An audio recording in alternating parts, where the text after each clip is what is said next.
All right, welcome to the Zenspath 4-Button Podcast. This is episode 86, and I'm your host, Jeremy Powers. And joining me, once again, we have our three lovely other people, starting off with Rachel. Hello. Only because I heard you typing, and I was like, I'm going to mess with her. I am here. I can multitask. Did you know? No, because you stopped typing to talk. All right. Steven. Hello again. And our always friendly AI buddy, Chris. Greetings from the void. The darkness. The dark. Yeah. Well, remember when the people that watch this, they're seeing his lovely cartoon face that he wrote on there, which is like a bright color. So it's not really the darkness. Well, he's suspended in darkness. Fair enough. Right now, he's about as, physically around as like Jarvis. He'll talk to us for the S. All right, we got to find the Mind Stone. What do you think you're doing, Jeremy? Making this a Marvel reference? I don't know. We'll see. We're doing our best. That's what we're doing. We are. Which that's actually something else I wanted to bring up for the show. I forgot to add is that Marvel's trailer, but we'll talk about it later. So let's jump straight into our first little bit here of what we've been up to. Steven, let's start with you this week. What have you been up to, man? What haven't I been up to? You had a list. That's a good question. I did finally catch up on The Mandalorian, except for this episode. So here's what happened. So I got to see that polarizing episode, which it was blown out of proportion. I liked it. The next episode, though, I want to hear what after you watch it because I haven't watched. So I'm tentatively worried because somebody said the last episode of the season will wreck you. And I was like, oh boy. So I do have to say, and I won't spoil anything, but the last episode, almost all these little story bits that have been sprinkled throughout the season finally pay off in a good way. So yeah, I want to hear from you after you watch it. After that, I did finish Resident Evil 3 Remake. For me, I guess it's because I'm used to having that Leon A, Claire B, but the game seemed shorter, I guess. Yeah, it was already originally intended to be a side story. It wasn't even supposed to be a numbered game until Sony's like, contractually, you're going to make the numbers on our system. But and it just kind of became that. I still enjoyed it. A little weird to have that point shop to unlock your infinite weapons and stuff like that. So that was a little odd, but I was like, okay, I see where you're going with that. You want me to play it 18 times or something?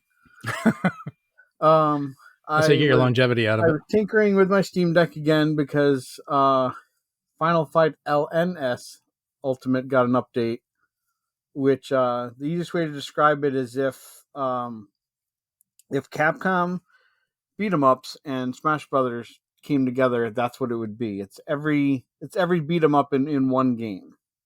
No, so it's a nice little thing to play. Got it working on the Steam Deck and played through that. Had to enable some of the cheats because the game is brutally hard and unfair. But then lastly, I'm prepared to give away my sleep again because the new DLC for Vampire Survivor, Tides of Boscaria is out, and I'm excited. I just bought that before the show, played a round of it, and I was like, I need to put this down or I'm never going to finish the notes. So while I'm editing tonight, that will probably be what I'm doing. But yeah, other than that, haven't caught up with any other shows yet. I still have to watch The Last of Us past episode 1. Lord. So yeah, I've got some TV stuff to do, but I have seen some movies, which we'll talk about later. Nice. All right. Chris, we'll go ahead and boot you up next. What have you been doing? I've been replaying Valhalla, or VA11 Hall A. It's a cyberpunk bartending simulator that was inspired by the Snatchers series. And that's pretty much my go-to relaxation game while I'm waiting for other stuff like Tears of the Kingdom.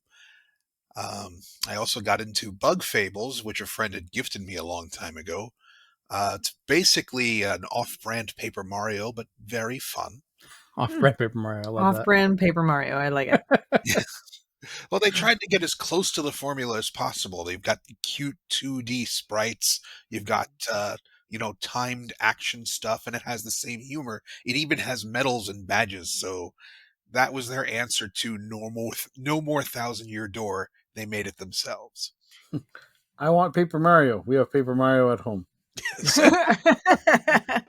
I was almost going to ask, but like, so if it's like Paper Mario, but like a lesser, is it just like cheaper paper construction? Is it like just that stuff they make themselves? It just looks really bad. Well, it's kind of, how to put this. Originally, Paper Mario wasn't about the paper. It was Mario's story, and that's what Bug Fables is. So, Gotcha. And Okay. aside from that, I've been waffling on getting the Mega Man Battle Network collection because it's a lot of games that I don't know if I have It time is. for, but I also really like the Navi designs.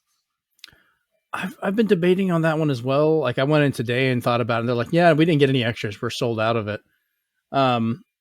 It is a lot of games. I know I'm not going to play all of them, but I'm kind of curious if they have like a museum function or Mhm. at least to try them out. Cause I never played the Battle Network games at all. Like it just wasn't really my thing. The first few are kind of janky, but they get better over time. And the online function is pretty cool. So if you actually do get into them and get the cards and things, you could just play with other people online and Trade. battle. Oh, okay. I'll have to check that out. All right. Rachel, what have you been up to? Oh, what haven't I been up to? So I haven't been watching like lots of like new TV shows lately, but I started watching Gotham Knights. It's I'm sorry. no, it's actually good. Like Oh, no, like it's so quick review. First episode was kind of like like it wasn't like it wasn't bad, but it didn't quite draw me in. Admittedly, I was watching the show for one actor and one actor alone, which I'll come back to that. But then as as it goes on, they start like unraveling more and more of what's going on in the show, and it kind of sucks you in. I think they're on episode like 5 now, and this last episode had me going, whoa, wait a minute, wait, what? Like a lot of that. So, but so far, a lot of it's been very satisfying to watch. And it's real good. It's real great seeing Misha Collins on screen again. And that was the one reason I started watching it, because he's a good dude. Next thing I'll watch is the Winchesters, but I literally cannot watch both at the same time. So there's too much going on there. And what else have I been up to? I've been rewatching Grimm as I wait for new episodes of Gotham Knights. I don't know if you guys ever watched Grimm, the show Grimm. mm-mm. Oh, Never it's seen good. that one. It's based on, it has some roots in Grimm's fairy tales, but it follows this cop who is what's called a Grimm, and he fights and partners up with essentially monsters. I take it back. I did see the one weird crossover episode with Bones that they did. Oh yes, I very very vaguely remember that, and I have mostly blocked it out because it was so like I was like these exist in the same universe, and it boggles me. But that's what I'm rewatching, and I'm enjoying the rewatch because it was a show I legitimately actually enjoyed. There's not too many shows out there that I'm like completely like drawn into and love. Some of them I just watch and I'm like, well, if I'm watching it, I might as well finish it. But there's occasionally some out there where I'm like, yes, I'm watching this show. So, but right before the stream, I decided, well, I guess I can boot up Breath of the Wild again. There you So go. I did that literally right before the stream. I'm just literally just going to play it and just refamiliarize myself with the world. I should probably do that. And the mechanics. I don't know if I'll beat it. I know enough about the game, and from when I played it the first time, that I feel pretty okay going in. That's what that is. And then of course I am big sad because Phantom on Broadway closes on Sunday, and I'm sad about that. Yeah, Amanda's not going to be happy about that either. So I'm just hoping that some kind soul or just whoever they get a little bit of pro shot footage at the last show, specifically of the last moment where they sang "It's Over Now," the music of the night, and if that person playing Phantom does not put his entire body, soul, heart, mind, everything in him into that last line, I will be sorely disappointed. But yeah, so yes, sounds about right. So, but I'm excited to talk about the rest of the stuff we're going to talk about. Yes, we have much to talk about today. Oh, we so we're going to talk about what I've been up to. So I finally broke down while I was traveling and played the Murder of Sonic the Hedgehog. Which I have a question. Is there really no save stuff? Like you have to play it in one go? No, they're safe. Okay. There's no auto save. That's what made me have to go and play through the first part again because I thought it auto saved, and I was showing somebody something on my Steam Deck, and then I went to boot it up again and went, why am I at the beginning again? Yeah, that is so weird that there's no autosave. But I also love that when that game came out, they made a point to say, this is not a Sonic Team game. Like, I mean, taking that into account, this is a fan game that was made. Yeah. I enjoyed it. It was, it's kind of simple going through it. What got really annoying was the controls on the mandatory ring collecting parts, where they kept getting to these ridiculous amounts. And eventually, towards the end, I'm like, I just want to finish this game. So I just turned down the limit of how many you needed, like way down. At least they gave you that option, yeah. Oh, if they hadn't, I would have given up on the game. I was getting frustrated. I was like, because I don't like third quarter view platforming, because it's hard to tell depth of field, and with all the flashing lights and everything, it was hard to keep up with where I was, and I kept landing on something. I'd be like a couple pixels too far one side and lose a bunch of rings, and I would get to the end and be like, you're 3 shy, and I'm like, oh, to hell with this. It's such a strange mechanic too. At first I thought it was a joke. I went into the option screen and I saw things like ring count and invincibility. I'm like, oh, they're making fun of journalist mode. Like, no, it was actually part of the game. And I get a lot of that's in there for accessibility for people and to do that, but I get the idea of what they were going for, but I think they really pushed it too hard. Like, I love the idea of this being a murder mystery and talking to people and getting clues, but they should have just left it at that and let you work out and solve the puzzles instead of having to keep doing these little mechanics over and over again just to come up with an idea you already had. You'd be like, oh, I figured out this is the clue for that. Beat this platformer. And I'm like, oh. People next to me in the plane are probably like, what's wrong with this guy? He just keeps going, really again? So I finished it. I will not be going back to play it again. I mean, it was free. It was fan made. It looked great. It was very well done. Nice little bits of jokes and stuff in there. Like, I had fun with it, with the characters trying to stick to their roles and everything they were doing, was very well done. It felt like, the characters from the games and so forth of how they would interact with each other. So they did a great job on that. Like I said, my only gripe is that weird third quarter perspective platforming. That's what annoyed me after a while. The other game I started playing, and I believe I was talking to one of you guys about this as well, was Death's Door. Because I was loading up my Switch before my trip, and I'm like, well, I want to grab a couple games that I haven't got a chance to play. I have them, but I haven't played them yet. So I just started digging through my collection, and this is one of the ones I pulled out. I'm like, all right, I don't even know what it's about anymore. It's been so long I forgot. I was like, well, I'll start it up and see. And you play as this little crow who goes to collect the souls of the dead, and something happens, you get betrayed, and now you're having to kind of go back and find who took the person you were trying to kill before, so you don't die. And it's a challenging game. You die, you come back. Thankfully they don't punish you that badly. Like, if you die, it's like, oh, that sucks, but you don't feel like you've lost hours of gameplay. I was worried about that when I first started playing it. But I love the little animation touches. Like, your little bird guy will like hop around, and the way you can move around stuff. But it's been a lot of fun. I'm kind of looking forward to messing around with it some more. It's a very odd and beautiful game. Definitely. Oh, it's very good looking. I love the art style.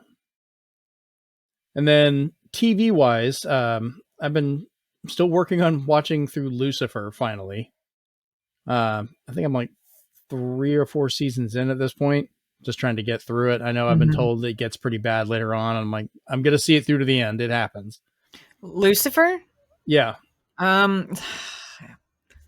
So it's gonna get bad before it gets better. So it's trying to pull a Supernatural because that got rough for a while. Holy. No. Me, sir. No, you just opened a can of worms, sir. The worst episode of it is the last episode of Supernatural, and 18 bad also. Third to last and actual last bad. But if Jensen isn't putting his entire life savings into fixing all the wrongs that were done with the Winchesters, then what a good dude. We'll see. I'm not sure on that one. Of course, I've been watching The Mandalorian, as you know, Stephen, we were talking about earlier. So one episode left on that. I'm really excited to see. But the other show that has been absolutely phenomenal all the way through so far, and we just watched its latest episode last night, was Picard season 3. I will not spoil anything, but that's another one where like all these plot points that are layered out through the entire season have come to a head with, we're now waiting to see how this last episode turns out. And I'm really sad about it because this is not just the end of the season, but the end of the series entirely, because they've already said Picard's only going to get 3 seasons. They're calling it after that. Mandalorian, I think we'll get more seasons, obviously, but they're kind of talking about, it's not going to necessarily have to be the Mandalorian every time. It's not going to be Mando, as they, Yeah, what works for them is they can just stop, and then if, like they already did with the Book of Boba Fett, they can just like intertwine a Mandalorian story in there, like they did. Like, Right. the whole episode with just Mandalorian in it, and I was like, "Are we watching Boba Fett?" Yeah, that was kind of a weird choice. That should have just been because if you didn't watch that show when you started this new season of Mandalorian, you're like, who is this guy? Wait, it's not who is this guy? Be like, how did he get the kid back? Why is he here? Why does he have a lightsaber? Like, what's going on? So yeah, I feel that they've, with even Dave Filoni's help, that they know how to intertwine. So they're like, if we end that, but people really miss him, we'll bring him back to do something. Yeah, I mean, I think it's going to become more of like an anthology type show, or like they'll switch protagonists, which I think works. I mean, you've got so many different stories of Mandalorians you could go with, so it could be cool. But we'll have to find out. We've got one more episode this season, so. Yeah, but then we have Ahsoka and Visions Volume 2 to look forward to. True. And, with Picard, once that ends, we have the next season of Lower Decks that's coming soon. And then we have the second season of Strange New Worlds, which is going to have a crossover with Lower Decks. I don't know if that's going to be their, like the Strange New Worlds Enterprise crew animated somehow into Lower Decks. Have you seen? Or no, I'm sorry, it's the other way. Go ahead. Have you seen the trailer for the Visions Volume 2? Some of it. I'm actually going back and trying to finish Visions Volume 1. I never watched all of it. I'm super hyped to see Ardman's take on the Star Wars universe, the Wallace and Gromit guys. Oh, yes, I did see that part. And I cannot wait. It already looked hilarious, but I was just like, this is going to be some slapstick Star Wars. One person has to be looking for cheese. They have to. It's cheese, Darth, cheese. Oh, man. So, yeah, that's pretty much what I've been up to.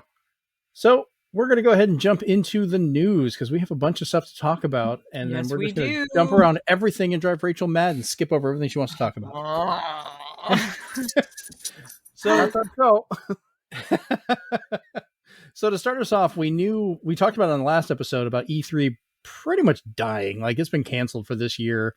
They swear they're going to have something else coming along, but it's very iffy. Listen, I have no faith in them resurrecting it. No faith at all. Yeah, we'll see. But Nintendo has announced they're going to be holding Nintendo Live 2023 this September in Seattle. They've had similar shows over in Japan. This is the first time they're doing it in the US. It's going to be an all-ages in-person show with Switch gameplay, live stage performances, tournaments, photo ops, and such. So you can like meet up with the people you want to see from Nintendo. And this like just feels like a replacement for E3 that kind of makes that whole situation feel less and less important. And I'm very curious if like Microsoft is going to have something like this, or Sony will eventually have something like this. Kind of like how they both started copying the directs themselves. Someone's going to go, well, if Nintendo can do it, but it all depends on how successful it is. So they usually tend to have live stage performances. I want them to take the holograms from the Splatoon performance in Japan and bring them stateside. Oh, that would be cool. I mean, I hate the fact it's literally like the top left corner of the country and I'm down in the bottom right, but because seeing those when they were live on YouTube, both the when KK Slider came out and performed a set and everybody's cheering, I was like, this is surreal and amazing. I'm curious how it looks in real life. Also, I would not be surprised if we got Jack Black singing Peaches live on stage. I'm just saying. That's going to happen. It has to. That song has become a meme. It's in the top 30 of iTunes right now. They knew what they were doing when they got Jack Black. They can be nominated for an Oscar, guys. My God. It's actually in the running, and I would that's not what be Jack surprised. Black wins an Oscar for. I don't know. Listen, that's almost perfect, actually. That is the most Jack Black thing I've ever heard in my entire life. So if he gets one, love him for it. He would probably be most proud of that. He would be so proud of it. Oh, man. So the next thing that Nintendo, because there's a lot of Nintendo news up at the top of the show, the final pre-release Tears of the Kingdom trailer dropped on April 13th. We have rocket shields. We have mechs. We have a dude with a bucket on his head. So many things. It was 3 minutes of pure insanity. And when I'm going to go ahead and laugh about it now, this is a 3-minute trailer. And then later on, during the same day, and we will talk more about it because there's some cool stuff with it. Yeah. There was an almost 30-minute long showing of Final Fantasy 16. And I heard almost nothing about it, but people will not shut up about this 3-minute Nintendo trailer. Absolute, I didn't even realize it. I didn't even know about the state of play until my friend messaged me and goes, "Did you watch our state of play?" And I went, "You're what?" And he goes, Rachel, there was a state of play for Final Fantasy 16. I said, "Man, I've been at work all day. What? Okay, I will watch it." But we have hot Ganondorf. Like, what's going that was not what I paid attention to in the I thought it was funny but I have notes. We'll get to my notes. So a couple of the things that I noticed, like possible squad or partner combat, which looks like you might be able to summon in some people using those little teardrop pieces that they showed. Gleeok, the multi-headed boss from the 8th dungeon of the original NES game, might be back, or at least they have something very similar that showed up, which is great. Matt Mercer. Say what?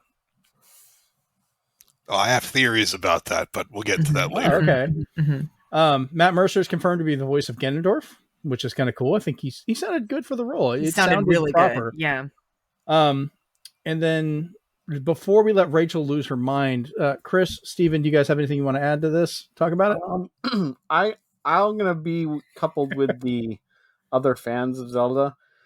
I was kind of just, all right, it's basically an expansion to Breath of the Wild, but now vertical. So I was just like, I'm already a Nintendo fan for life. Not just vertical up, but also vertical down. There's underground stuff, it looks like. I was already like, okay, yeah, you got me with the first one, that's fine. I was just like, but I need that oomph. Like when I saw Twilight Princess get announced at E3 when Christian and I were in the crowd, I was like, I need something to give that wave. And when in the trailer 2 times they incorporated the original Zelda theme, that's when I was like, all right, yeah, I need to play this. Oh, there is so much stuff in that trailer. Chris, you got anything? Well, I just have a small theory. Essentially, since Breath of the Wild, the first one gave us the exploration feel of the NES Zelda, where you're just thrown in and have no idea where you're going. I feel like Tears of the Kingdom is going to give us the 8 dungeons and bosses of the NES Zelda and basically complete the circle. That's what I'm hoping for, at least. Well, So I mean, you're if the saying title this, card is any indication, then completing the circle, yeah. so this is kind of, I guess the closest analogy I'd come up with then is like Ocarina with Majora's Mask. Like it was two parts of the same game that explored different parts of it, but kind of felt as a whole together. Don't give that. I don't like that explanation. I like that explanation. I love He does not like Majora's Mask. I love Ocarina of Time, but Majora's Mask is next to Zelda 2 in the bottom of my Zelda pile. Oh, You wound me, my friend. You wound me. Wand of Gamillion than play Majora's Mask. Oh, I am going to come over there and wash your mouth out, young man. oh my god, That is absolute. This is a absolute family sass. friendly, and you basically just said some shit. Oh my god, I can respect it. I won't like it, but I'll respect it. Oh my that's lord. great. Oh my All right, lord. Rachel, we're gonna unhinge and just let you go. Let's Okay, let's feel throw free it to out there. feel What you free to got? comment. Feel free to comment. We'll try. Edit in the treasure box sound right now. Okay, so I have several observations. The white haired dude with the dark skin gave me like real villain vibes. So I don't know if there's going to be like two baddies or if there's more going on. No, That I wouldn't don't be know. the first time. Won't be That's the first happened a time. lot. Yeah, Exactly. They could reuse that totally. The guy who talks to Zelda about Link and puts his hand on her shoulder gives me major Zant vibes. I don't know if anybody else got Zant vibes from him, just with the look of his outfit and the way that it draped, and just I don't know. He seemed a little too composed to be Zant, but that's an interesting theory. Yeah, I almost think that was just Ganon in disguise because it still sounded like Matt Mercer. but it also agreed. didn't. But I don't. It's weird. I don't know. He gave me Zant vibes just with the outfit, not with the personality. Ganon learned something from Sheik. We don't know. Well, what it reminds me of is, you remember in Link's Awakening, you had what was it, Ganon, who was like almost like an advisor who turned on him doing that stuff, like to bring back Ganon. It could be something like that, or a connection to it where he's reborn as such as Ganondorf. Yeah. But there's also like there's other Twilight Princess kind of nods in the music and stuff like that in the trailer, which I'm just like, oh, we're playing into this a little heavy. That's kind of cool. Also, who is the lady that her and Zelda have the same outfit basically, but her ears are huge? Is it Hylia? I was some of the theories I saw that I kind of thought were interesting. If it could be Din, one of the actual goddesses you're right. of the Triforce.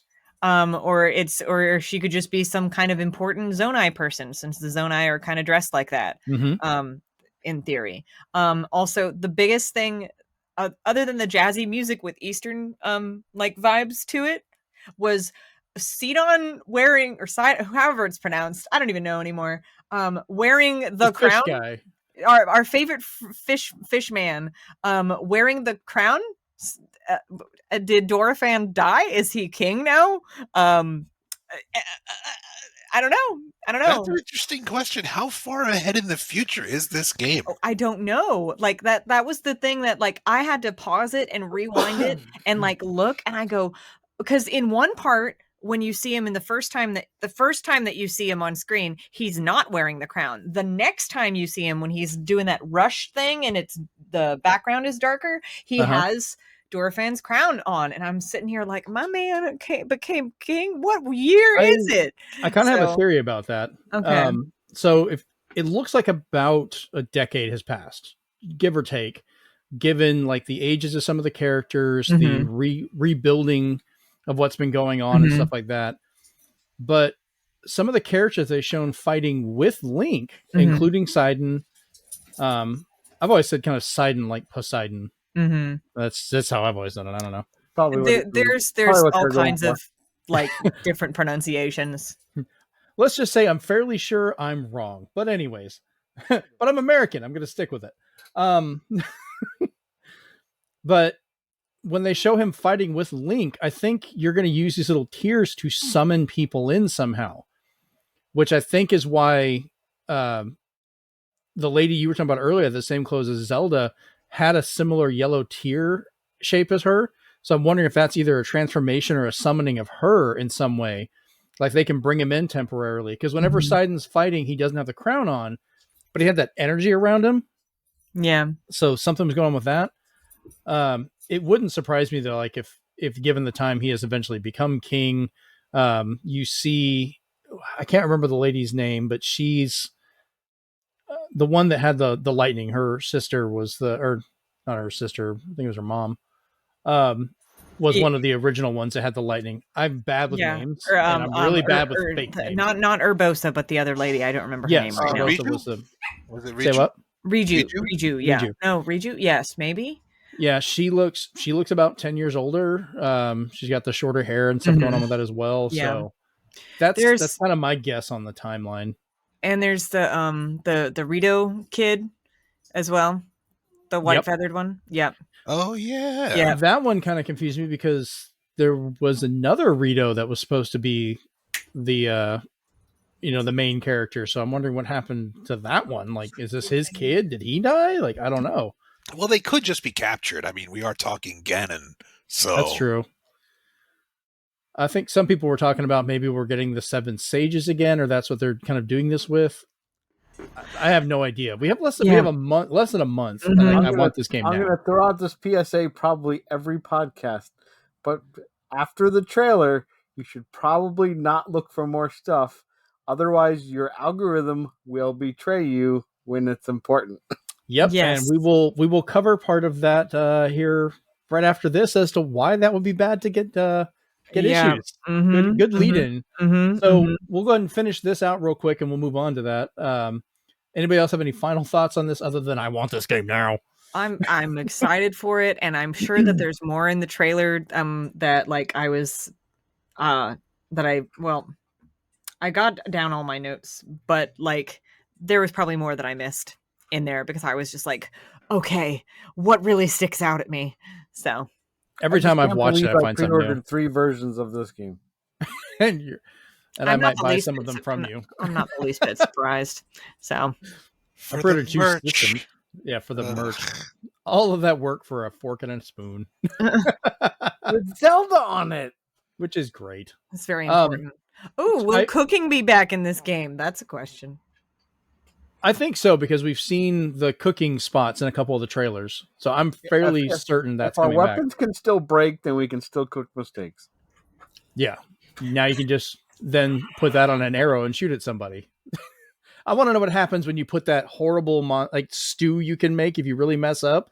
Can you make that a deadly weapon, like a poison weapon? Stick your sword on the stew and make it poison. My last thing to say about the Breath of the Wild phenomenon is that I'm seeing stuff still today from people, even on TikTok, that are saying, "Did you know?" when they're doing stuff in the game. Because like one of the enemies that the name escapes me, but basically can like vacuum in like your weapon and stuff. Octoroks. And but if you throw it a rusty sword, it spits out a brand new clean one. Yep. And I was like, well, I didn't know that. Well, they showed one of those shooting a rocket Link during this trailer, and then he stopped time, did the reverse on it, and it went back and hit him. Yeah. And I know I said we were going to move on, but I have more stuff I want to talk about. This trailer is so full of things. The weapon creation is going to be insane because he put a rocket on a shield and then used it like an uppercut to fly. People are going to break this game. I think that's why they did it. They were like, we know you're going to break it. We're going to give you every tool available. I don't even know what it would mean or what use it would be, but someone put a shield on a sword. So I want to know what's going to happen with that. They made a mech.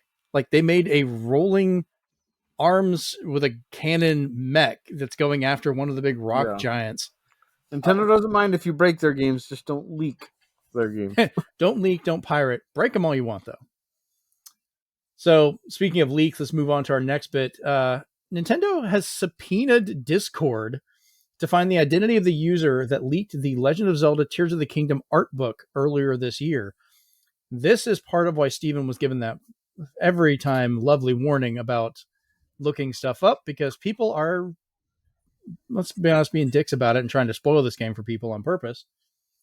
So the subpoena is demanding the name, address, phone number, and email address of the person or persons of the user Julian number 2743. You've been outed. You heard it here, folks. The user had posted this to their Tears of the Kingdom official Discord server. Nintendo does not run any official Discord servers, just so you're aware, for any of their games.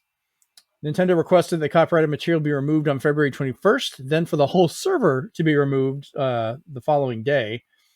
This is kind of, if you want to know how far Nintendo will take this, this is similar to what happened in 2019 when somebody leaked the Pokemon Sword and Shield strategy guide early. They eventually found that person and they had to settle and pay $150,000 for doing it. So Nintendo will come for your wallets. Yeah, you don't mess with the big bad Nintendo. Yeah, they may be behind like graphically and power. They are way ahead in lawyers. So that is their true next gen feature is the lawyers that come with their One company. of their characters is named after a lawyer. So right. And what does he do? Destroys gods. Good old Kirby. So yeah, like just keep an eye out for that. Like I love those art books, but I don't ever open them until I at least finish the main story, and I take my time. I don't think I didn't open the Breath of the Wild one for almost a year. As we're about to cover, like the chase for clicks and clout can really damage things. So. Yes. I talked to some of my friends that work at GameStop, who shall not be named, about this next story. So a GameStop employee is fired after leaking the Tears of the Kingdom Special Edition Switch early. The guy swears he was like, this is probably going to be common knowledge. It'll be fine. So Mike is his name.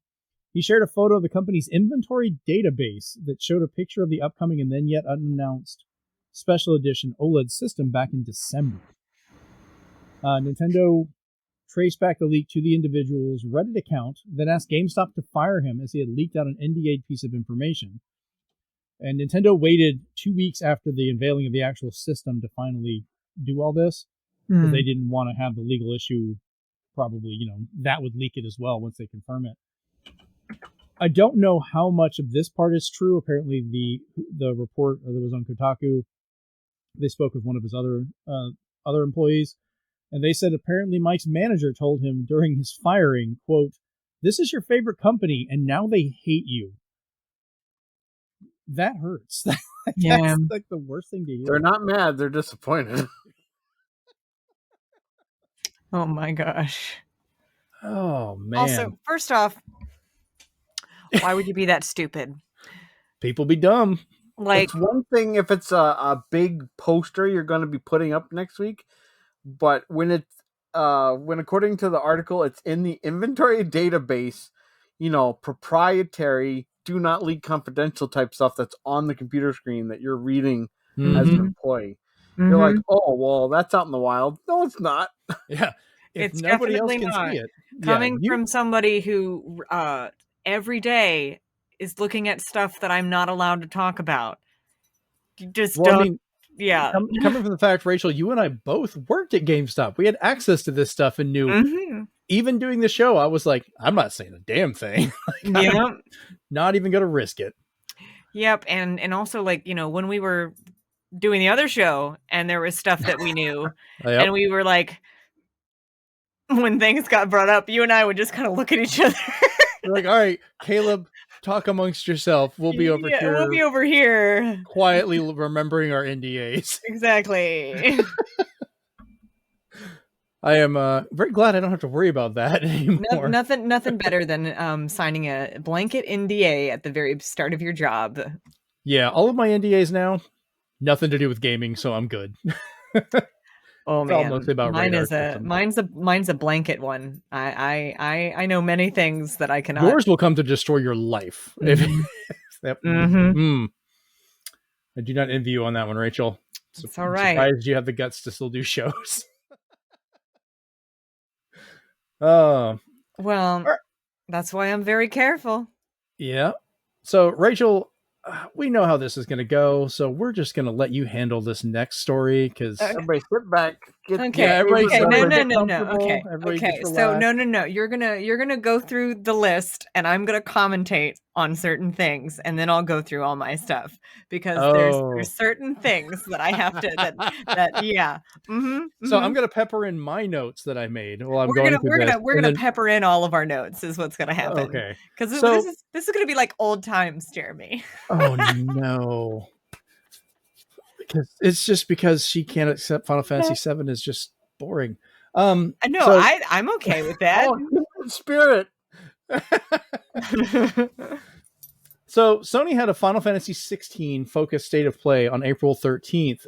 For those of you that nobody realized it because they were worried about Tears of the Kingdom. They talked story, world, and the combat system, and gave a June 22nd release date, which I think we already knew about that ahead of time, but I wanted to double check and verify. So they came out and said this is the first action RPG entry in the main series, and they compare it to a high-speed roller coaster ride, and Rachel is already chomping at the bits. Go for it. First action RPG, huh? Action RPG in the Final Fantasy series. Simple and clean. No. I am not here for this Final Fantasy 15 erasure. Thank you very much. No. Because couldn't you do turn-based in 15 if you turned it on though? Only if you turned it on. Other this than has that, no option for turn-based. I know this, but like only if you turn it on. And that setting to turn on turn-based, by the way, was so hidden in a menu that most people didn't even know how to find it. They had to post a guide on how to turn on the turn-based combat just so people knew where to find it, because I was like, I tried to find it one time, and you would think it's in the battle settings, which it kind of is, but it's very convoluted. And it wasn't even released now. You would get the free turn-based combat option with your NFTs. Yeah. Now it wouldn't. It wasn't even really formally turn-based. It was called wait mode. So it was anyway. Hurry up and wait. Yeah. Exactly. But and I'll get to my other why I'm mad that they're calling. Why I'm mad about the Final Fantasy 15 erasure. Oh God, I just saw your notes. Yeah, this is gonna be fun. So the game takes place in 3 time periods of the main character, Clive. I couldn't quite catch his last name, and I didn't want to try and spell it. I don't know. He's some kind of shield. Like he's kind of a shield dude for a barony, something. Yeah, it's very European. Well, it takes place during the 3 time periods: his teens, his 20s, and his 30s. Because in Japanese RPGs, if you're over 30, you're dead. I mean, he got banked in the face by a boulder and then went back into his teen years in the trailer. So I was like, okay. I have to, my one quibble with this so far, the character designs feel really generic to me. And I only say that because I go back and look at the Final Fantasy games I have really enjoyed. Even for like 7, the characters had a very specific design. 9, I remember how unique they looked. 10 and 12, everybody had kind of a unique look that you could separate out. This one, watching it, it's very easy to just kind of, unless you know where the camera's placed, lose track of which character is playable, which ones are just background, which ones are party members, because everyone, like, the worlds looked phenomenal. Like, I love the variety of how the worlds and the crazy designs, like, I'm here for that. All of that looks like absolutely gorgeous, but you want to know why the characters look weird? Go for it. They have weird mouths. Their mouths look weird. They have MMO mouths, like from Final Fantasy 14 A Realm Reborn. They've got MMO mouths. It did not help when they were like, we've used all the power of the PlayStation 5 for this. As the person's talking and their mouth looks like a dummy animated it. Like, I was like, do this on PC? Come on now. They put all of their power into the world and the battles and stuff. And then they, of course, as they do with many of their games, they just kind of shoved their character design stuff to the side. But in the facial animations would be okay, because there was one part in the trailer where one of the guys does this very, very like detailed eyebrow action animation thing going on, and then bites into an apple, and it actually looks really good because you can't see his mouth. So the moment you see their mouths, they don't have like proper like lips. Like there's some weird shading things going on, but like I said, it looks like an MMO character. Like that's what it looks like. And it looks like that because they're basing a lot of their like stuff off of the 14 designs, which is, critically acclaimed and wonderful. But, I guess they thought, if it ain't broke, don't fix it. But guess what? It is broke because your mouths look weird. It's not quite Uncanny Valley, but man, is it uncanny. So yeah, and you can tell, like you're talking about the person eating the apple, like you can tell hero animations, and a lot of games do this. I'm just not going to Final Fantasy 16 for it.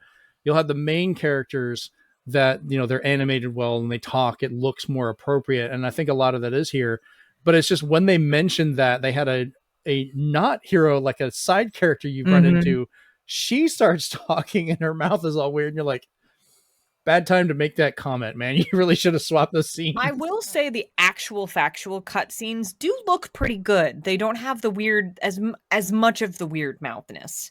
Yeah, and they did state, and they weren't really clear about which scenes were which. They said everything that was shown is a mix of real-time gameplay and cinematics. So some of it's video, which I know Square's always been really good about their cinematics, and they are getting really good at not being able to easily tell between them. So. Yeah. But I will say the world map looks great. That is and the menu UI looks super clean. The music is gorgeous. The world itself looks great.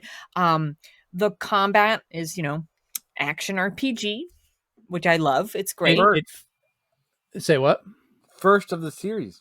Yeah. And it feels very much like when I was watching it, like a mix of Monster Hunter and Devil May Cry. Does that sound about right? So and the health bar in the top left, straight out of Devil May Cry and Bayonetta. Like literally, it's like they went, I like that health bar, and then we're gonna reskin it or whatever. But I will say the combat UI on the bottom left and bottom right, those little menu wheels, straight out of Final Fantasy 15. Like literally, they just went, this worked. We're going to cherry pick that. Who remembers that game? I mean, me, it's my child. But I will say other thing about the combat, it does look really good. Like it does look, I will say if they are taking any notes from 15, they have learned from that. And I can see where they have improved the combat on that. It's not the same combat system, but I can see some similarities in a lot of the stuff with the like teleporty kind of thing that went on in one of them where he's kind of soaring through the air on magic essentially. So I can see where they've learned from things. But the part on the I think it's on the right hand side during battle when you're attacking and those different like statuses and move names appear as you use them.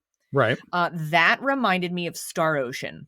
Like, I wonder if you can turn some of that stuff off so it's not so cluttered, because it does take up a lot of the screen. It does, but they do have it the opacity, adjusted pretty well where it's not super in your face. Right. But I'm gonna play it. I'm gonna buy it and I'm gonna play it because it's Final Fantasy and I love it. So I mean, jumping ahead a bit, but I'm actually probably going to get it too. I mean, this actually kind of worked for me. I was like, okay, the characters look kind of generic, but the combat looks kind of fun. I think I greatly prefer an action RPG to a normal. Which turn-based. edition are you getting? There's editions. there's all the different ones with the maps. There's ones with DLC, and then there's that $350 behemoth with Ifrit and the No. Listen, I have a 3D printer for that, man. I got the collector's edition of 15 when it came out, and I don't need another Final Fantasy collector's edition. I even skipped the 7 collector's edition, so I got the one. I'm good. I was just happy there was no dragons because I was like, that would have gotten me to it. I want Heaven's Sword just to not play the game because I wanted the dragon. Yeah, I like that they have side quests. I like that they have essentially bounties or hunt marks as they're calling it in this one. With a Moogle that gives you all the stuff. Exactly. I love Moogles. The summons look cool as they're called icons, but they changed icons is an ICONS or is it spelled icons like EIKONS like Eidolons? Like who knows? Have they I don't just went know. straight to icon as an ICON because that's just how I spell icon, but I didn't know there was something else. So no, like I just thought, how are they going to spell it? Are they going to spell it weird, or are they going to, go with the normal? But it does look very good. But here's the most important thing. The most important thing from the trailer, not how good the summon looks, not how good the icon versus icon battle look. The best thing from the trailer is we get a wolf dog. He's the goodest boy, and we can give him treats. The dog was a nice touch. You can give it direct commands, or else it can be AI controlled like your other characters are. Now, another weird which we're thing. experimenting with that, which is why we have Chris here. He is our AI. Very funny. Well, I didn't watch it all the way through. So does that wolf dog accompany you on adventures, or is he just at your... Oh no! Oh no! Yeah, it fights, which means you might watch your dog die. So love that one. Oh, that's gonna. I think I know where that story's going. Then it's got rabies. We got to put it down. But like, old yeller you. This isn't the last of it. Oh Lord. Now, another interesting thing is that your party members, the people who help you, all of their combat is fully automated. You don't get any say in anything that they do. You are about as they might Donald Duck your rear for all I know. I thought you could adjust that like Final Fantasy. I thought you could adjust it like you could in 12, where you could kind of lay out the rules. Really? Nope. Oh, that they sucks. Are fully automated as per what the state of play said, which I don't know. I mean, it looks like you the character can probably heal them, but you have literally no say, I don't think, in what they do. And I'm like, more control over the dog than you do your partners. I mean, hey, it's the fantasy is now mimicking real life. You don't have control over other people, but you do have control over your dog. That reminds me of Persona 3. Heal me. No, I'm going to defend. Heal me. No, I'm going to use an item. Heal me. I have died, so the game is over. Yeah, but it's, I mean... That's a little different. Is it though? I hope the way you guys are making it sound, I hope at least you can shout commands a la, Brutal Legend kind of thing, and maybe suggest. Good callback. I don't know. Suki is now wishing to be part of the show. Use the PlayStation camera to talk to your teammates. Use the microphone on your PS5 controller to be like, heal me. But it does look like it has a lot of interesting mechanics. Like, you can buy stuff, you can upgrade it at a blacksmith, you can do bounties, you can do side quests, you can fast travel via the map. You can there's like this storytelling, like university type lecture thing that you do, that's how you fill your, I guess, bestiary and collectibles and stuff, and how you learn more about the world in addition to what you're already learning as you go through the story. I know there was the one lady you could talk to, like she'll talk to you about all the relationships of all the people. And I'm like, well, there's a part I'm not going to go into, but good on you for that much work. But it's just got a lot. Oh my goodness. There's a lot in it, and it does look good. The only thing that's going to weird me out is, and I quote, the mouths on the characters. And I hope they do something with it to fix it, because otherwise I'm going to be like, why do their mouths look like that? This makes all no of a sudden sense. Everyone's like, we have a pandemic and everyone has masks on. Like, there you go. You can't see the mouths. Maybe that's some DLC. Yeah, the best facial animation will be any games based around the last couple of years. No, so like the I will say one of the other things that I did notice in the state of play is the accessories, where you start out essentially with a whole slew of accessories that you can put on Clive to adjust your gameplay, where you can have him auto dodge, or it slows down as an attack. I wanted to say something about that too. So I think my favorite one that I will use is probably when the attack is coming near you and it slows down time. I don't want it to auto dodge for me. Like, I really don't. I would love that timing thing where it does slow down. That would be cool. So, they were really cool options because it's also an accessibility thing. And one of the biggest issues people had was these tools made it accessible for other people to play it, but they took up slots. So they basically limited what you were able to do with your character just for certain people to be able to actually even play the game. And it seems they've gotten rid of that requirement. They've made the story and the action modes. So you can go in, and if you do the story mode, you can play the game, all of those features are already equipped. installed, Yep. and I don't think they take up your slot still. Nope, so if they that is don't. the case, I will give Square Enix many points for actually listening to people in the accessibility groups going like, hey, we love these options, Mhm. but you're kind of punishing us for that being how we have to play. So good on them. I have to give them credit where credit's due if they actually did change that and kind of make it how it should be, where it's not a punishment to be able to make the game play how you need it to, you know? Right.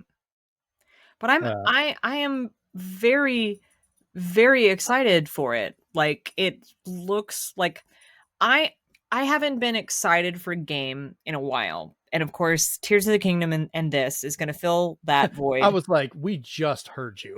Like, yeah. But like these are the two games that I've like I had a game that I had been looking forward to for literal years come out earlier this year, and I asked myself, what am I going to play when I'm done with this? Like, this is what I've been waiting for, and now I'm almost done with it, and I don't know. What? And then of course they dropped this Tears of the Kingdom trailer, and I was like, because I was a little I don't know if I want to play this. And then they dropped this one, and I'm like, okay, you got me. You reeled me back in. So, but yeah, I mean, I this have is a advanced good year work for coming. this is a good year for gaming. It is, Unless you're Rocksteady. unless you're Rocksteady. Yeah. Yes, we will get to that one.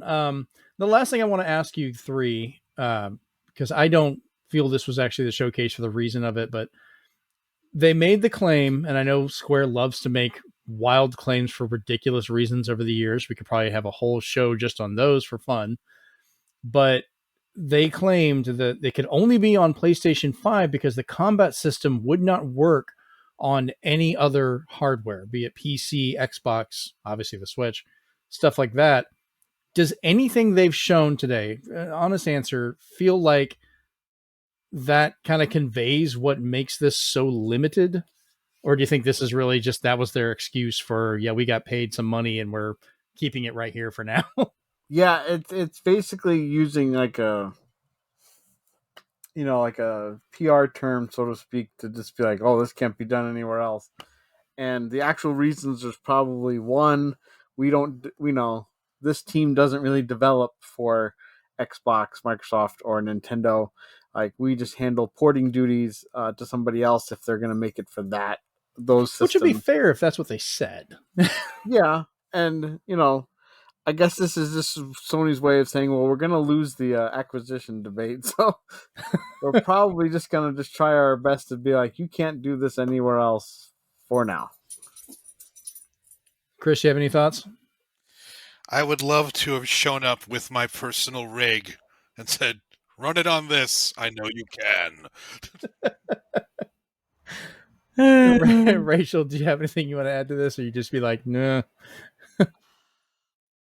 So even though I did get a new computer like 2 years ago in 2021, it plays a lot of the new games really well, but I have to still run it at lower settings for whatever reason. Right. I don't know why. That happens with PCs, yeah. Yeah. And admittedly, I haven't tried running it at higher settings while not streaming, so more on that. But I once again, this is just a thing that they do. They develop all of their games for PlayStation because that is what they are used to, and they are going to continue to do so. And PlayStation is going to continue to offer them money for it to do that because they know that they'll say yes, because they're already starting all their development first on PlayStation, because that is what they've been doing for like 20 years. So we all agree they're not going to change that. Yeah, the technical limitation is that of all of the hardware, only the PlayStation 5's ATM accepts their card and works. So it would have been more believable if they just told us, hey, we have a confession to make. Forspoken was the beta for Final Fantasy 16. We just wanted to see how things would work on PS5, and this is what we got. I'm just saying, literally, I recognized so many assets in Forspoken from 15. They're literally half of the assets were from 15. I'll eventually mess with that one, but I mean, it started off as a tech demo. Like they should have just admitted that's what it was, and you went from there. But anyways, and Forspoken has roots back to Agni's philosophy. Mm-hmm. That was a really cool trailer, but we'll get we'll be completely sidetracked talking about that one. Mm-hmm. Yeah. All right. So next little bit of Sony news we have here. Media Molecule has announced they are ending support for Dreams on September 1st of this year. No more updates or support will be offered, but players will still be able to build and share their creations in the game. So it's not a complete shutdown. That's what I was worried about. Like this isn't going to be like, multiverses. Yeah. Oh God, multiverse just died. Like Mario Maker 1 or Mario Maker 3DS, where you could make your levels, but you couldn't share them with anybody to do anything. That option's still there.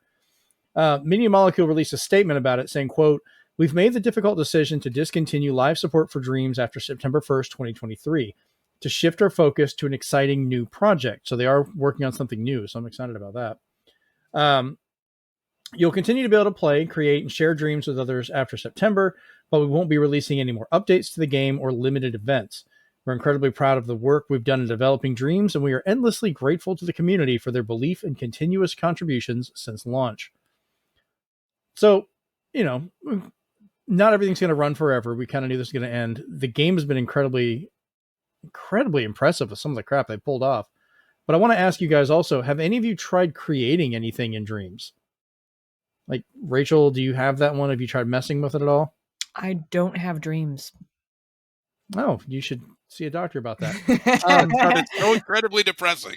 Yeah, I've seen. At one point, they gave it out for free, so they did just give it to everybody. PlayStation Plus. Oh, I never knew that. I didn't know that, so I didn't get it, so I don't have it. So I bought it physically when it came out, and I tried making stuff with it. It is like, I get it. Some people are very creative with this stuff. Holy crap, that game was convoluted trying to figure shit out. And the timing of the news is very, I guess, apropos, because just, I want to say maybe like a week or so ago, Fortnite was just like, here's all the tools to make whatever you want in Fortnite. So now Fortnite is the new Dreams. People are making games that Fortnite is not, and they're making it in Fortnite because they're able to use the power of Unreal Engine to create their own worlds and stuff. So people are going wild in that game already. So to have Dreams say, we can't compete with that, basically, by saying we're shutting down, they're not going to have the focus. It's not cool to make things in Dreams anymore. True. I forgot all about that one because, good Lord, some of the stuff people have already come out with is just nuts. Yeah. All right. Well, we'll go from creating to removing more stuff here. Microsoft has removed the ability for people to load up emulators in the retail mode for Xbox One, Series X, and Series S.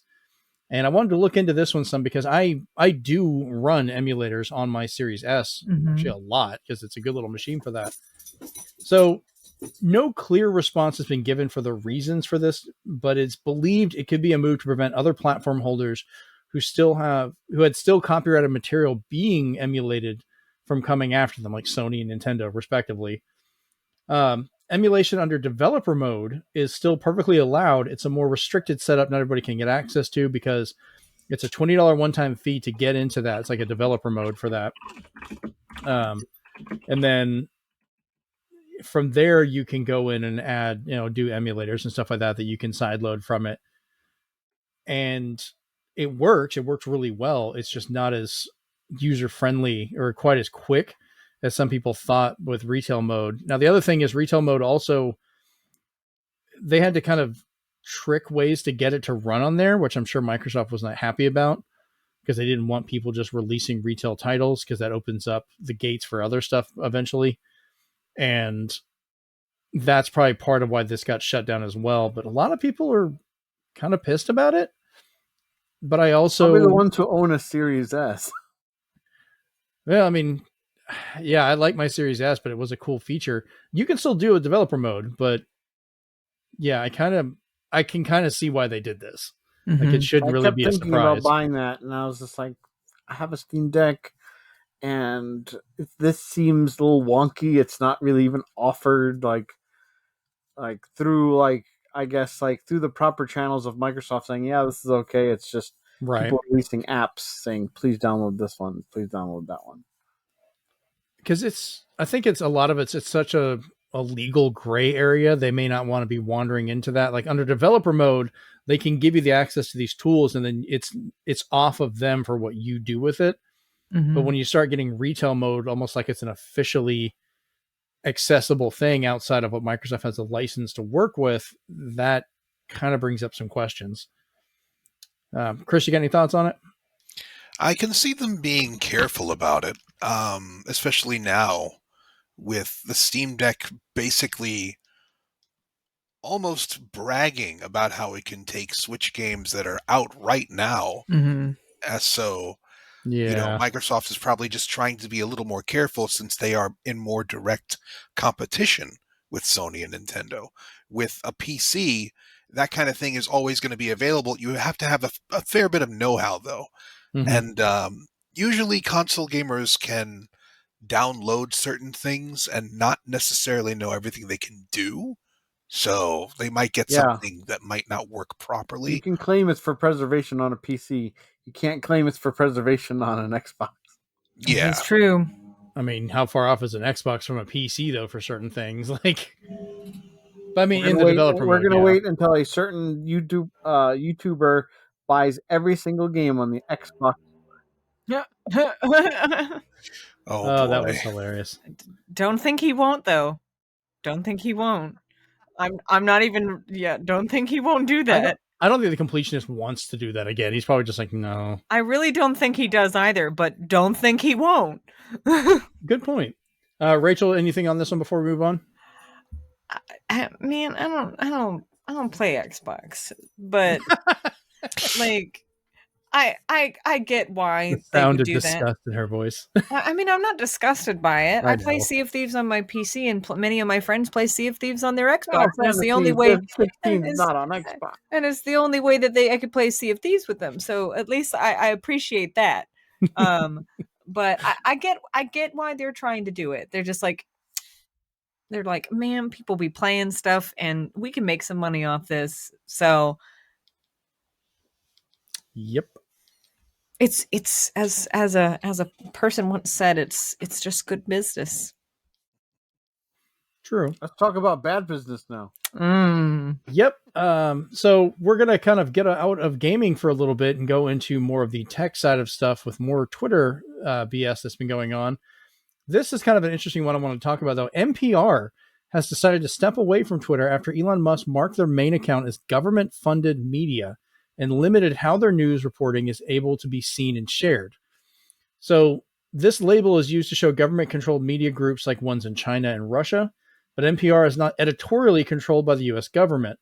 While some of its funding does come from government grants, most of its funding comes from viewers and donations. Hence, public radio. Yeah. So the big thing is this is one of the largest news groups that actually does try and be editorially free and do all this stuff, that has decided to leave Twitter because it's become such a hostile place for them and the way it's been acting. And of course, after they decided to do this, they said they're going to leave the accounts up, but they're not going to be active anymore. So people can't just take them and run off with them and use them. But Musk threw a fit and was actually calling for NPR to be defunded after this, his little hissy fits because he can't handle this. What is wrong with that man-child? So much. But this is one I wanted to kind of cover because this is kind of big news, which ironically you won't hear from NPR on Twitter about. Do you guys have any thoughts on this? It's more like that meme where you just see the smiling girl with the burning building in the background. It's just every time you think that he's smoothed things over, he decides to take a hammer to something else. It's just like not knowing when to stop.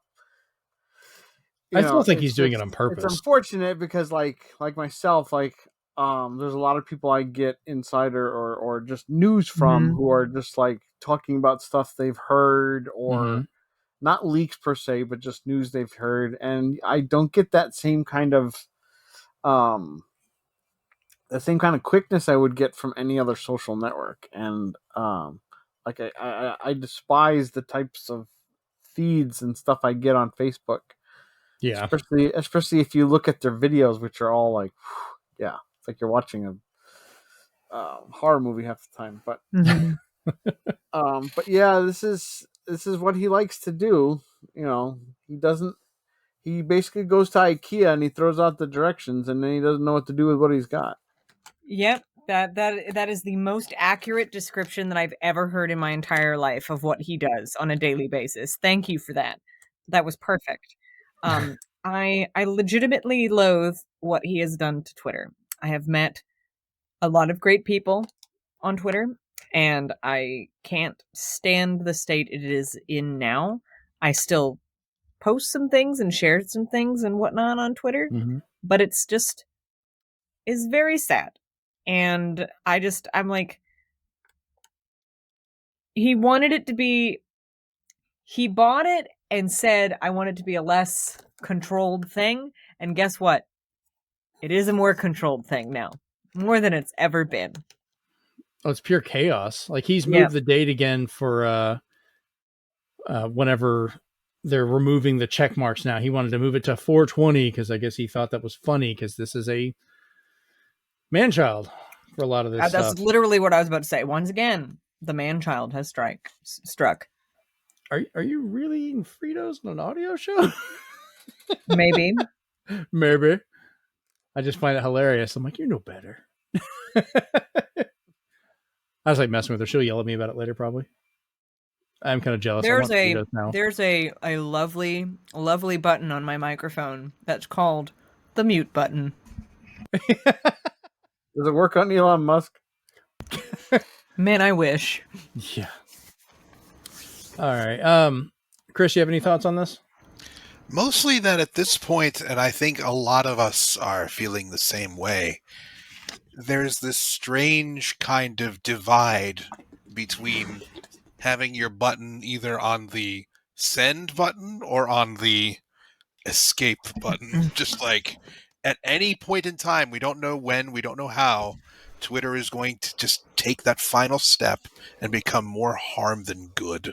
And I think we're all just waiting for that moment or hoping something will change. So it's really sad because a lot of podcasts are more active on Twitter than they are on any other social network. For whatever reason, that's where most podcasts get their traction, is on Twitter. And with everything happening with it, it makes it incredibly hard for the podcast community to really do anything at all on Twitter. So we're just waiting for I know what Jeremy wants to say. The boat to sink, and I already know, and of course I already know the experience that you've had with this. It's the staple of the show at this point. So just to have an update, because once again I'm still sending in requests to find out why the Zenspath podcast official Twitter account was banned. I still don't know. I still can't get it back. But he's let all these horrible racist ass people come back on there just fine, but somehow we can't, and no one will tell me. You can have it marked as government funded media. God,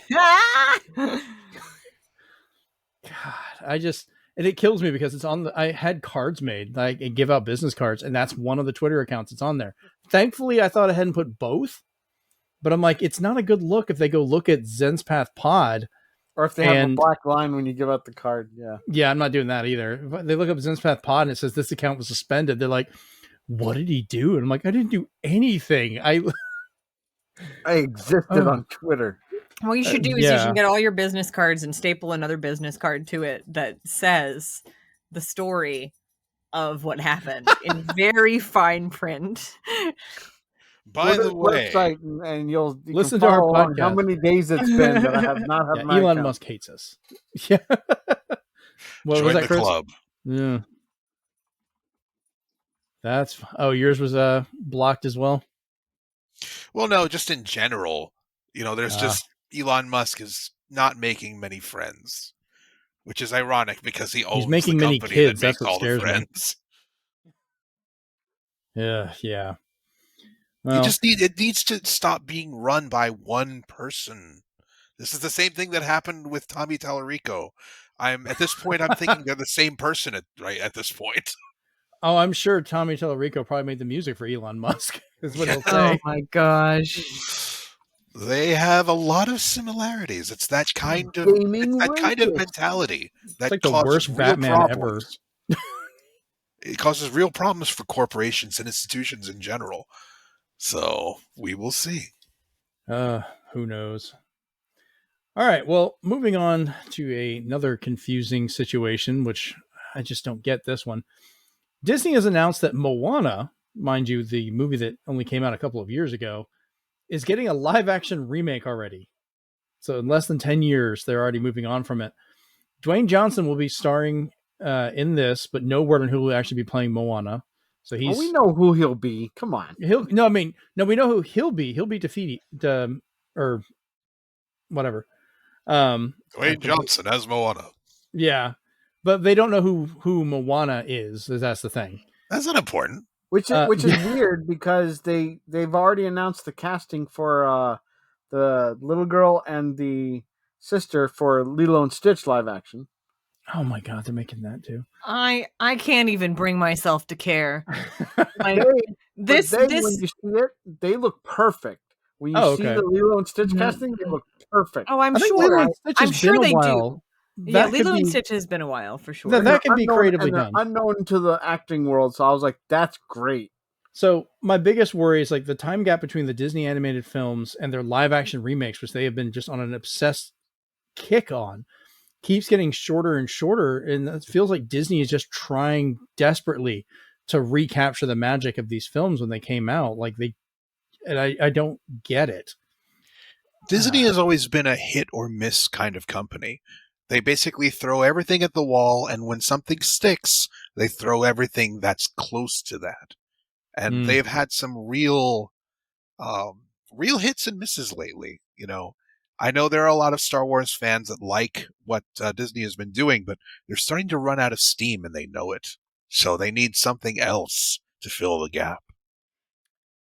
Would it kill them to have an original idea? Yes. Apparently. Original ideas cost money, and they're not guaranteed. So I will give them credit. Ideas are used on Pixar. Yeah, Disney Plus. I am looking forward to the Mayhem series, which is the Muppets TV series where the Mayhem band with like Animal and them are. It's a whole season of them trying because they've been around for decades making all this music, but they just forgot to make an album. Like they said, the 80s distracted them, and they just never did it. So it's them trying to do it, and the trailer was great. Like I have loved every bit of it. They're poking fun at the fact that it's a TV show. They end on an actual literal cliffhanger with a van and Animal hanging off a cliff, and they're like, people will love this, watch us. And I love the fact they point out when one of the girls talking to him like, we got this deal, and they're all happy and like, see, they're great. Guys, like, they're happy about everything. Look, guys, I found a fork. They're like, yeah, go you. Good job. I love that Weird Al was in one of their visions, too. Like, is this weird enough? And he's like, I think so. Yeah, like, that's great. You're going back. Okay, you're bringing back the Muppets, but you're doing a new story with it and continuing it. Like, that's the kind of things I want to see. I don't need to see a remake of every single thing you do. And in some cases... Say what? Or The Office Muppet style. Right. Like, I don't mind like some remakes when they do those because they can be done right. What was it? Like 101 Dalmatians was, I think, done really well back in the day. Close? Oh, yeah. Yeah, like that was a new take on it, but it was also a new thing. It was surprising that they were doing a live action. Now it's like every single thing they can do. Yeah, so I know Moana doesn't make too much sense, but I feel this is their way of reintroducing it to a new audience. Only because, one, they don't have any animators left to do hand-drawn animation. They don't want to CG it because that hurt Chris. People are going to expect something, but love it or leave it. If, as we found out with The Little Mermaid, the older Disney animated series, animated movies, have some problematic things that need to be changed. So that's why 2 of the songs in The Little Mermaid are being changed. Really? I just don't understand what's problematic about Poor Unfortunate Souls. Because Poor Unfortunate Souls and Kiss the Girl both talk about like the loss of consent. So they want to make it just more accepting. And they're going to add in a brand new song that was originally in the animated series but cut out, and it was in a deleted scene. Interesting. I wasn't aware of that. So it's one of those, like, when nobody knows exactly what the song will sound like, but they just said they have to change these specific lyrics because they just don't sound right anymore. So, which is interesting because they showed we went and saw a movie, which we'll talk about here in a minute. And one of the trailers was The Little Mermaid, and they showed part of the Kiss the Girl sequence. But I wondered why, because they were singing another song. So they're still going to try and do the sequence of that area, but they didn't hint at the music being part different. Where he's saying like, she wants you and she can't do anything about it or something like that. I don't think it was that bad. I'm giving you paraphrasing just a tad. That is very very rough interpretation of it, but it basically. But basically, when you listen to it, if you're not a kid, you're like, that's wrong. So you have to fix it. Wow. You know what? After this whole thing, I'm going to look up the lyrics now. I'm curious. Me too. I'm wondering if it's as bad as the Police's Every Breath You Take, which is the most sexual harassment song I have ever heard. I think it's more compiled with the Baby It's Cold Outside. They're putting it into that category. Okay. Oh, I could talk for days about Baby It's Cold Outside and it's do we let her? Yes. No. Rachel, take it away. No, I'll save that for the Christmas. Take a break. I'll save that for the Christmas episode. Oh, I will hold you to that. I don't like when they change. Like, I don't mind if they make adjustments, but I do not want another Mulan where they think that changing the story fixes anything because they can't bring us a live action looking dragon or something like that. It's like, why? Like, yeah, Mulan. I was just like, is my number one animated above all the other Disney Renaissance films. Really? It is my favorite one. It is the one I've watched probably the most times. Coming a close second would be Aladdin, but yeah, I was like, both the live action version of those had like, what are you doing here? Like, yeah, I never watched the live action Beauty and the Beast. I am terrified of how that would turn out because there's nothing they could do. It's just full of animated characters running around, and I'm like, I don't know how this is gonna go, guys. That one at least like gave up and said like, we're gonna, as creepy as it's gonna look, we're still gonna have a talking candle. Like, okay, good, because like Sebastian in The Little Mermaid just does not look right. That it's just a normal crab with those freaky eyes. You know what really doesn't look right? What? Flounder. He's just a general fish, isn't he? Just a background Easter egg. No, go look it up. Go look it up. Flounder. God. Just go look it up. I thought I saw him. He looked like a normal fish. Yeah, I'm gonna regret it too. But yeah, Disney, just stop. Like, take the time you're wasting on this and kick DeSantis. Oh God! Okay. I told you. All right, I have to do this. You're welcome. If I have to see it, so do you. Oh man, that looks like something. Oh, what the fuck? I've caused chaos. It's like taken out of Shark Tales. Like, what the hell? We have, like, they've made Detective Pikachu, where they've made an entire group of fantasy monsters look cool, badass, or cute. Flounder looks like something out of Madame Tussauds sushi locker. This is, oh God. There's a reason the trailer I saw only showed him from the back. That is a face that just no. You know, if I was going to see the movie before, now I'm not. God, that's what's so confusing. That face exists in this movie, but then Sebastian just looks like a normal crab. Like, they should have just made Flounder look like a normal ass fish. Just let it happen.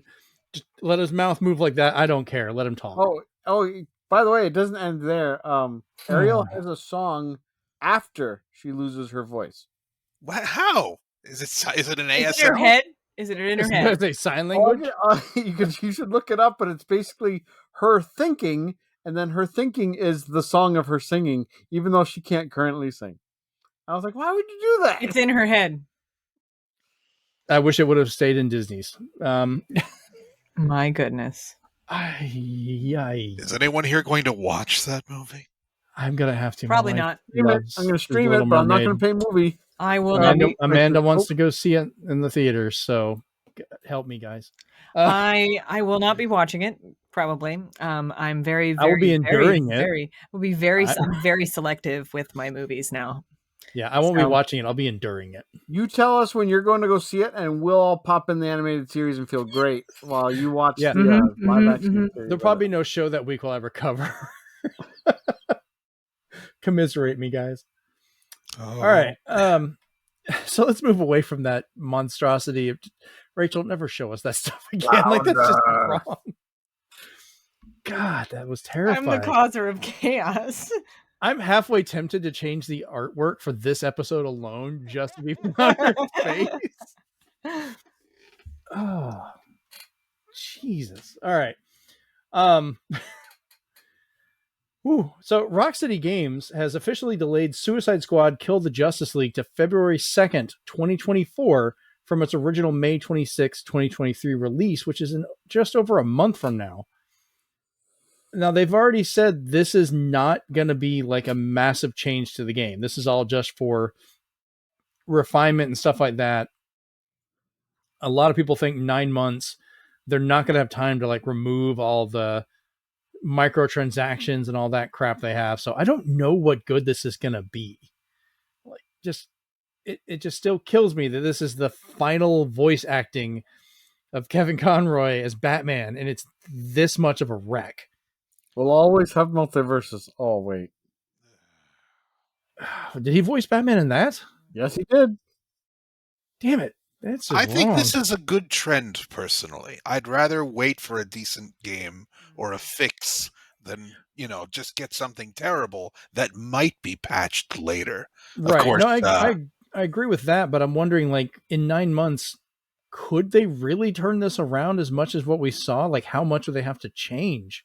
And can they change that in that time period? I also think they're scared of Spider-Man. So Spider-Man's going to bury anything else that's comic book based coming out this year. You're not wrong. I am looking so forward to that game. I'm looking forward to it, but I'm also terrified because I don't like Spider-Man's model.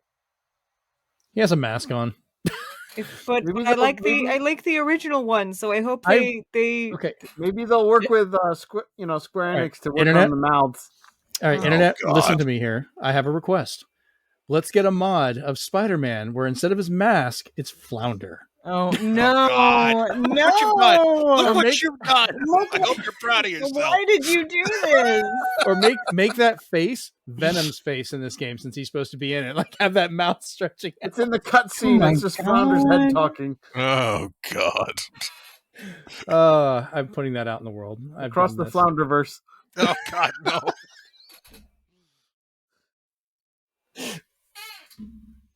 I love this show. I love this show. I really do.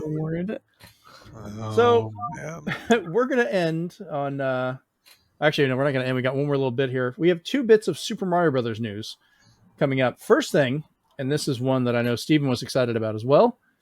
The Super Mario Brothers theme, also called the ground theme, which I'm not going to lie, I've never heard it referred to that, by Koji Kondo for the original Super Mario Brothers from 1985, is now the first video game music ever added to the National Recording Registry as a part of the Library of Congress.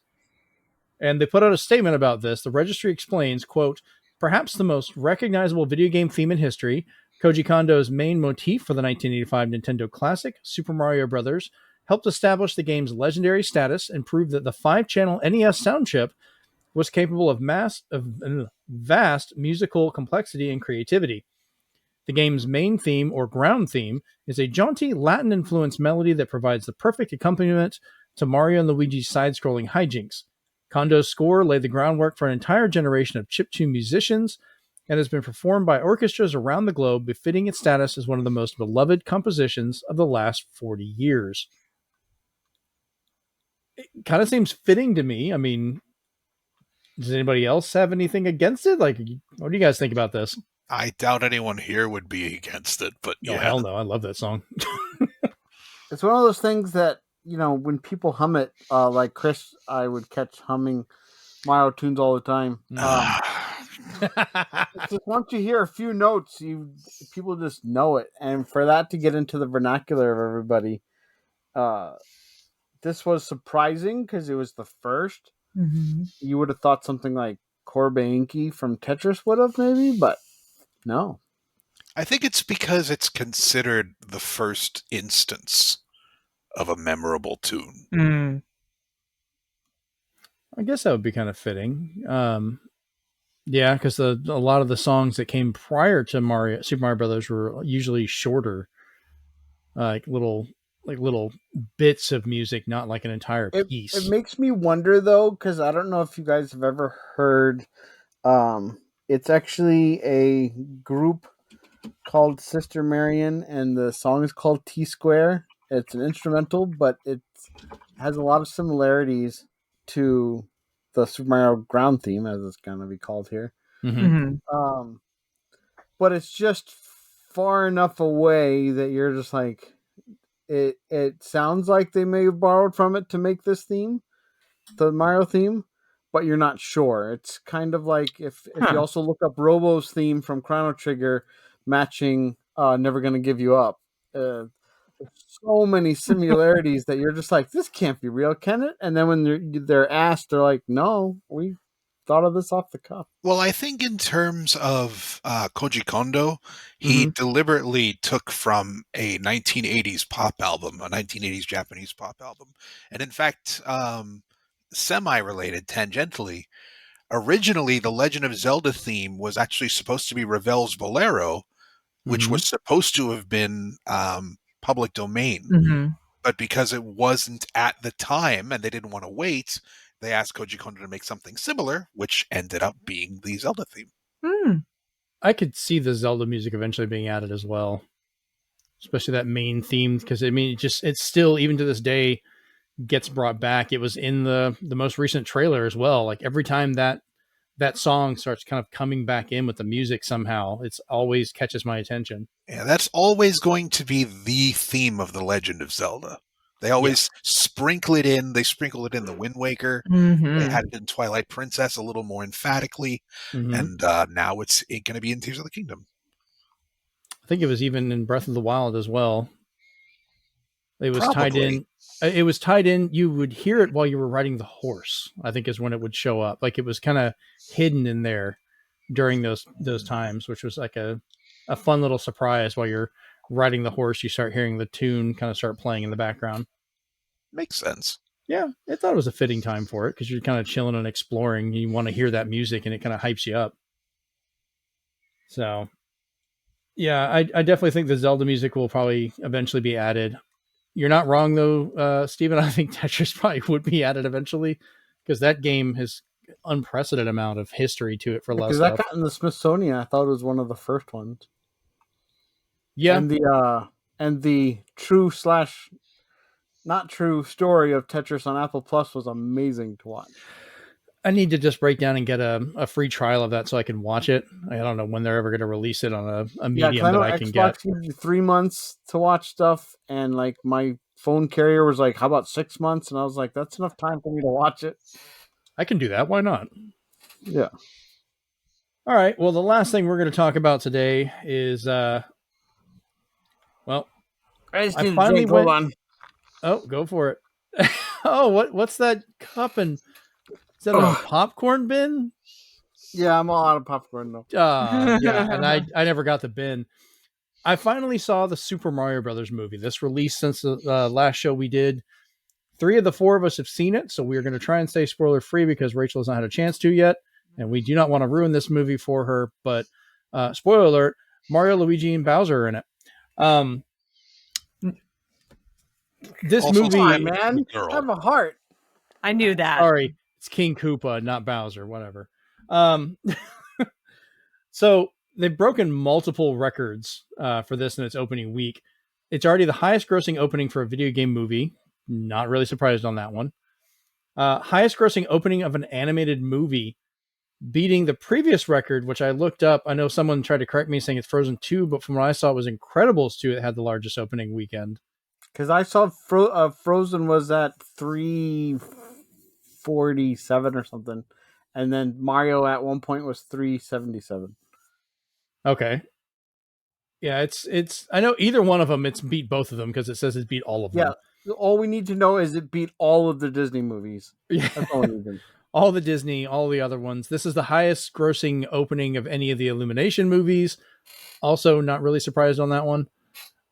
They make some good ones, but I don't see them being like massive hits like this is. But this movie is like basically a phenomenon. Like the amount of people I've talked to that have seen it, that talk about it, all the references in there. And after getting to watch it, I do have to say, like, it's a very busy and fast movie, but it is so packed with details and little loving touches and musical, surprises popping up here and there and sound effects and other things. I'm going to have to watch this multiple times. We saw it in a normal theater because that was the only time that was really available for us, but I plan on going back and watching it in IMAX because I want to get that real big detail to look at it. But so many little hidden things in there. Charles Martinet does show up. He plays two characters that are kind of cameo. Therefore, that might be spoiler if you say who the characters are. I'm not going to say who the characters are. He's in the beginning and the end. But I do like the choices of how they had him in there. I was kind of worried how they were going to do it. And I'm like, okay, the joke worked. There's references to other games all over the place that show up. Except for two. Which two? Ironically, people have been pointing out is that Chris also mentioned to me is there's absolutely no mentions of Metroid or Zelda. There is Zelda. There's two very big Zelda references right in the opening, and as the two characters. I guess I'll watch it a third time. Well, Rachel, I don't think this is going to be a big spoiler. Do you mind if I chance it on this one? Okay. Go right ahead because then I'll know to look for it. Okay. Mario and Luigi's dad and his uncle are the two characters from Ocarina of Time who ran Lon Lon Ranch. I mean, hair, mustache, everything. That has to be those two because they look like was it Marlon and Talon and Ingo, I think. Yes. Yeah, Marlon was the daughter. Yeah. They are the spitting image of those two, even down to the way his mustache goes up and back around behind his head with the bald spot on the top, like looks just like him. I only contest that because when they asked Miyamoto, he said he went from old documents and stuff he had, and they basically like breathed life into those old drawings. So it's something he already did prior to those characters existing. I was on board with that until Miyamoto spoke up. I'm wondering if that's something they may have kind of snuck in, like the animators and stuff, because like they will do that sometimes. Because I know he did also say, because I found the interview for that is where he said he didn't want the plot to be too heavy because he wanted you to enjoy the world so that you could look around and see how much love they put into the universe without worrying that you missed a plot point, so to speak. That's good. But it is definitely one of those things that will have both visual and audio cues. Oh, yeah. So that's why I watched it twice, and I came out with over like 50 Easter eggs in my head. I was like, this is crazy. And I can just tell you, Rachel, there is 2 after credit scenes, so make sure to stay for both. Yes. I did hear about that there was 2. So the second one's a bit of a wait, I'd almost wonder if that was worth waiting, but I kind of get it. Blissful Nintendo tunes for the whole credit sequence. I will sit there and just jam out, man. But like just all the little details and stuff I found hidden throughout there. I had so much fun just finding those. And as they're exploring around, I'm like leaning over to Amanda, and there weren't that many people in the theater. Like we had a good gap, of the space. So I'm not like talking and annoying people, but I'm leaning over to Amanda to be like, oh, this is this part. Oh, they're in this part of the game. Oh, now they're over here. She's kind of looking at me like she kind of expected There's this. quite a lot blink and you missed it stuff. Very much so. Little throwback references even to like a lot of the great details in different Mario Karts, and I can a lot in honestly Donkey say Kong. that I can honestly say a few things. Spoiler free here is that the part about Chris Pratt was overblown. You don't really don't listen to Polygon. I don't know what they're on. Their review is the same thing that Kotaku's normally on, I'm sure. Their review is like, I can't get past that. It sounds like Chris Pratt. I'm like, doesn't. I wondered about that, and then at the very beginning, they make a little joke about the accent, and then it's back to the normal voice. And I honestly did not one time think about the voice again. I just enjoyed the movie, and it never even became an issue. The more I think about it now, I don't think that I can ever have Seth Rogen ever voice anything else, because he embodied Donkey Kong so perfectly. Well, it's just like, I mean, he I want Donkey Kong to laugh like Seth Rogen from now on. Because he even said he won't do voices or change anything. It's just him talking. And I was just like, you know what? It works for Donkey Kong. I saw you in Rescue Rangers and all these other things you've voiced in. No, you were Seth Rogen in those. This one, you were finally Donkey Kong, even though you were still Seth Rogen. Oh, man. Chris, any thoughts on this movie? I do also think the pacing was rushed, but I understand why they did it.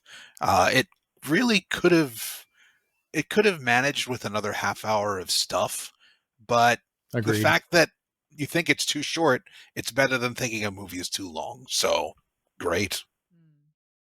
Yeah.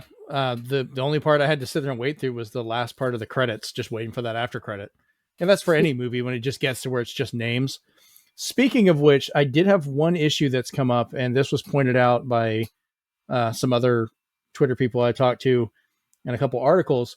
Grant Kirkhope, who was he was kind of sad and disappointed that his name was actually left off the credits for the DK rap, which is played during the film. Not the whole thing, but they used enough of it. But they simply, when it's listed and shows up in the credits, it just says DK rap from Donkey Kong 64. They don't put his name or anything. Like they've got Koji Kondo's name. I am hoping they rectify that in the home release, though. I hope so too, because he was like, he said he was just kind of disappointed. He's like, well, just screw me then, I guess. Like he wrote that song, they used it.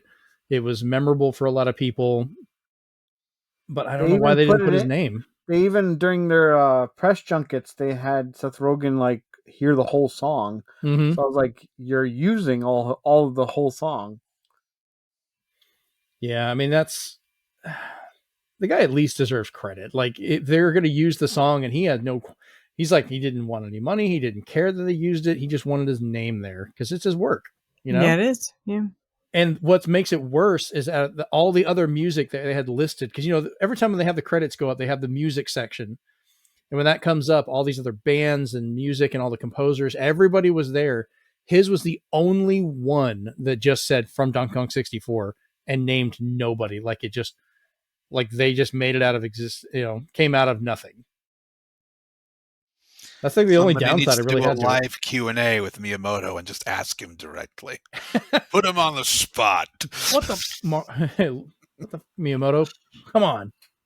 What I think is more interesting, which is like, which when you do watch the credits in the end, to see the voices that went into it, you're gonna notice a lot of names, and you're gonna wonder who they were. You're gonna see industry veterans like Cree Summer, Carlos, the guy from Rocko's Modern Life, Carlos Alazraki. Yeah, so you have all these voice actors that actually, were not like marquee friendly or whatever, but you also don't know who they played. It's very weird.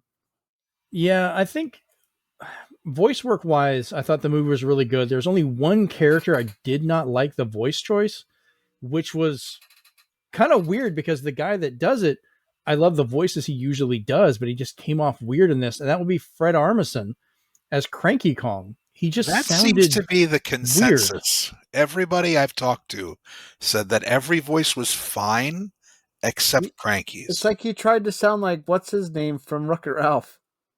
Yeah, that's actually a really apt view there. He just Like, and I don't know Armisen why he does was great going for that. I voices. thought he was going to go for an actual like cranky sounding voice because he can do that. I've seen his SNL. He skits. sounded young, like young and energetic, and he should be cranky and old. Like that's how Cranky always comes Kevin across. Michael Richardson though. Can't even tell it's him. Perfection. Which one was Kevin he? Michael Richardson channeling Kamek. pure lore? That was Kamek. Oh, that's Yeah. right.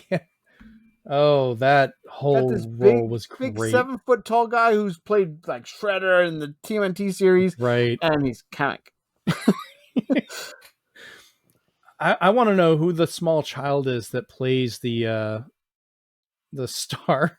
Oh, That is the boy. most depressing thing everywhere. It's like, oh, sweet relief. I'm like, they got a child to say some of the darkest crap. I will say that though, in lieu of what we talked about with Ariel and Little Mermaid, Mm-hmm. to hear words like kill and die alongside Nintendo back when you weren't allowed to say that in the NES days, Mm-hmm. it's like, wow. Okay. Yeah, so Rachel, hopefully maybe my next showing that you're on, you'll have seen this movie I and hope so. we can get your view on it. I think you're gonna really enjoy it. I highly recommend it for pretty much anybody to go see, and I'm already waiting for when the Blu-ray comes out, the 4K, and I will be frame by frame going through this So movie. which one of those did you get? Because Best Buy has the Steelbook, but Walmart you can get the movie inside a Superstar.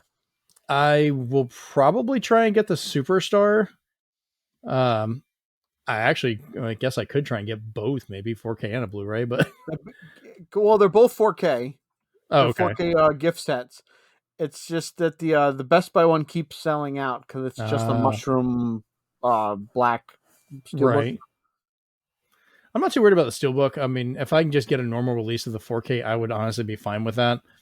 I have a couple like odd shaped cases for movies, and they're more of a pain in the ass to store than they are to watch.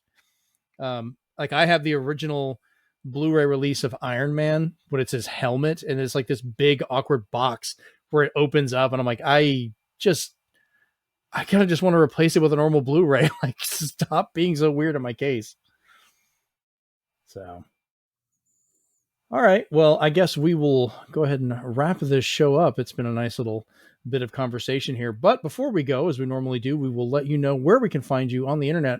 So, Rachel, we're going to start with you on where we can find you on the internet. Well, you can find me on my Twitch channel occasionally. I haven't streamed lately, but I am planning to stream again soon. Especially after we get moved into the new house. But that's twitch.tv/outracheous. That's OUTRACHEOUS.